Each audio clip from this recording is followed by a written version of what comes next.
ပြိုမီတို့ကိုခေတ်ပြိုမီ YouTube channel လေးကနေပြန်လည်ကြိုဆိုလိုက်ပါတယ်ရှင်ဒီတစ်ပတ်မှာတော့ပြီးခဲ့တဲ့ဘက်ကဆွေးနွေးခဲ့တဲ့ပြိုမီတို့ပေါ်အကြမ်းဖက်မှုနဲ့ပတ်သက်တဲ့နောက်ဆက်တွဲအကျိုးဆက်လေးတွေကိုဆက်ပြီးဆွေးနွေးသွားမယ်နော်ခေတ်ပြူငါတို့ပြီးခဲ့တဲ့ပတ်တုန်းကမင်းကလေးတွေအပေါ်အကြမ်းဖက်မှုရဲ့နောက်ဆက်တွဲအကျိုးဆက်တွေကိုမဆွေးနွေးဖြစ်ဘူးနော်မင်းကလေးတွေအပေါ်အကြမ်းဖက်မှုရဲ့နောက်ဆက်တွဲအကျိုးဆက်တွေကဘာတွေလဲအရင်ဦးဆုံး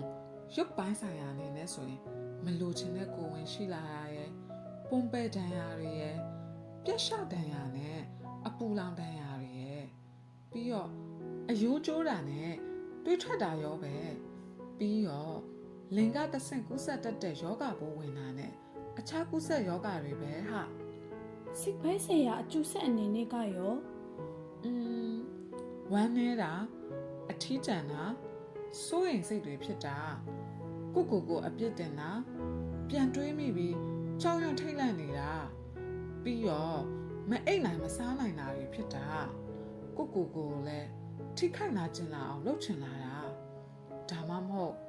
သူ့ပေါ်ကျူးလွန်တဲ့သူကိုထိခိုက်နာကျင်အောင်လုပ်ချင်လာတာတငယ်ချင်းတွေနဲ့လည်းခါတိုင်းလိုမတွေ့ချင်တော့ပဲရှောင်နေရထွက်ပြေးချင်စိတ်ပေါက်နေတာကိုအထင်အမြင်သေးတာမျိုးတွေအပြစ်တင်တာမျိုးတွေဟာထုံထိုင်းတဲ့ပုံတွေလည်းပါတယ်အခုပြောပြရတဲ့အထဲမှာမပါတာတွေလည်းရှိအောင်မှာငါအခုစဉ်းစားမိတဲ့လောက်ပဲနင့်ကိုပြောပြတာဟုတ်တယ်အေးငါနင်ပြောတဲ့အထဲမှာမရှင်းလင်းလိုက်တာတခုမေးချင်လို့အကြမ်းဖက်ခံရတဲ့မင်းကလေးကဘာလို့ကိုအပြစ်တင်တာလဲတခါလေကြာရင်လူတွေကအကြမ်းဖက်ခံရသူကိုအပြစ်တင်လေးရှိကြတယ်ဟာကာကွယ်လို့ရရတဲ့နဲ့မကာကွယ်လို့ခံရတာပေါ့ဆိုပြီးအဲ့လိုပုံမျိုးနဲ့အပြစ်တင်တတ်ကြတယ်။အိုးတကယ်တော့အကြမ်းဖက်ခံရသူမင်းကလေးမှာအပြစ်လုံးဝမရှိဘူးလေနော်။ကျူးလွန်တဲ့သူကအပြစ်တင်ရမယ့်အစားအမျိုးသမီးနဲ့မင်းကလေးတွေပေါ်အပြစ်တင်တတ်ကြတယ်ငါတို့ရဲ့လူအဖွဲစီးနေတော့ခက်တော့တာပဲ။ငါနဲ့ကိုတခုမေးကြည့်မယ်နော်ပြုံမင်း။မင်းကလေးတယောက်အကြမ်းဖက်မှုကိုကြုံရတဲ့အခါဘသူ့ကိုမှသူကမပြောပြဘူးဟာအဲ့ဟာဘာကြောင့်လို့နင်ထင်လဲသူများတွေသူ့ကအပြစ်တင်မှဆိုလို့ပေါ့ဟာဒါပဲလားတည်င်းတွေပြန်သွားမှဆိုလို့လဲပါမယ်နောက်တစ်ခုကသူယုံကြည်အားထားရတဲ့သူ့ဘေးနားမှာမရှိလို့လဲဖြစ်နိုင်တယ်ဟုတ်ပြီနင်ပြောတာအားလုံးငါသဘောတူတယ်တကယ်လို့သူ့မှာယုံကြည်အားထားရတဲ့သူရှိရဲဆိုရင်ဘယ်လိုဖြစ်မလဲသူ့အတွက်နီလန်ကောင်းတွေအဖေတွေကိုအဲ့တယောက်စီကရကောင်းရနိုင်လိမ့်မယ်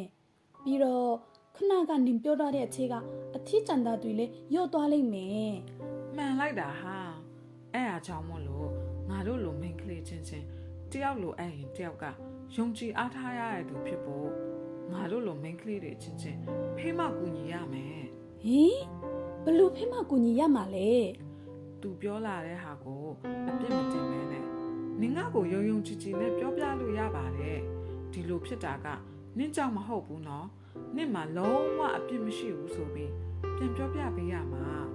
ပြီးရင်အခုအညီပေးတဲ့သူတွေကဘယ်သူတွေလဲဘယ်နေရာတွေမှာရောအခုအညီတွေရနိုင်တယ်ဆိုတာတွေကိုပြောပြတာတွေရှာပေးတာတွေဆက်လုပ်ပေးရမှာဟုတ်တယ်နော်ငါတို့မင်းကလေးတွေအချင်းချင်းစီလုံးညညပြီးယူတတပွပွလင်းလင်းနဲ့အကြမ်းဖက်ခံရတဲ့မင်းကလေးတွေကပုံကူညီပေးပြီးမင်းကလေးတိုင်းလဲလဲဆဆနဲ့ပြမှုဆက်ဆံတာကိုရပိုက်ခွင့်ရှိတယ်ဆိုတာကိုငါတို့ရဲ့လူအတိုင်းဝဲကိုလက်ဆင့်ကမ်းပြောပြပေးရမှာဟုတ်တယ်မှန်တာပေါ့ဟဲ့ဒါမှတချို့လူအတိုင်းဝိုင်းကလက်ခံထားကြတယ်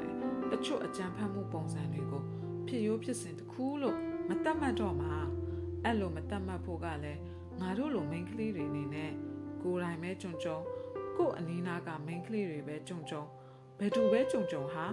အကြမ်းဖက်မှုပုံစံအမျိုးမျိုးကိုသိထားပြီးတော့အချင်းချင်းကူညီနိုင်ဖို့လဲတတိပြုနေရမယ်ဟုတ်တာပေါ့ဟဲ့ဒါမှငါတို့ရဲ့လူအတိုင်းဝဲကလေမင်းကလေးတွေအပေါ်အကြမ်းဖက်မှုကင်းစင်တဲ့လူအတိုင်းဝဲလေးဖြစ်သွားမှာပေါ့ဟာတော်လိုက်တာဟဲ့ရမ်းတော်တယ်ငါတငယ်ချင်းကိုငါကိုယ်တိုင်ချက်ထားတဲ့နေ့လည်စာနဲ့ဧည့်ခံခြင်းလို့လာထမင်းသွားစားရအောင်โอเคချစ်ရတဲ့ပြပြမေတို့ရေ ကြမ်းဖက်မှုရဲ့နောက်ဆက်တွဲအကျိုးဆက်တွေကိုအနှဲငယ်လေးမျှဝေခွင့်ရတဲ့အတွက်ပြမေတို့အကျိုးရသွားမယ်လို့မျှော်လင့်ပါတယ်။နောက်အပတ်မှာလည်းပဲကိုယ့်ရဲ့မိသားစုဝင်တွေနဲ့ကောင်းမွန်တဲ့ပေါင်းသင်းဆက်ဆံရေးတွေကိုဘယ်လိုတွေတည်ဆောက်ကြမလဲဆိုတာကို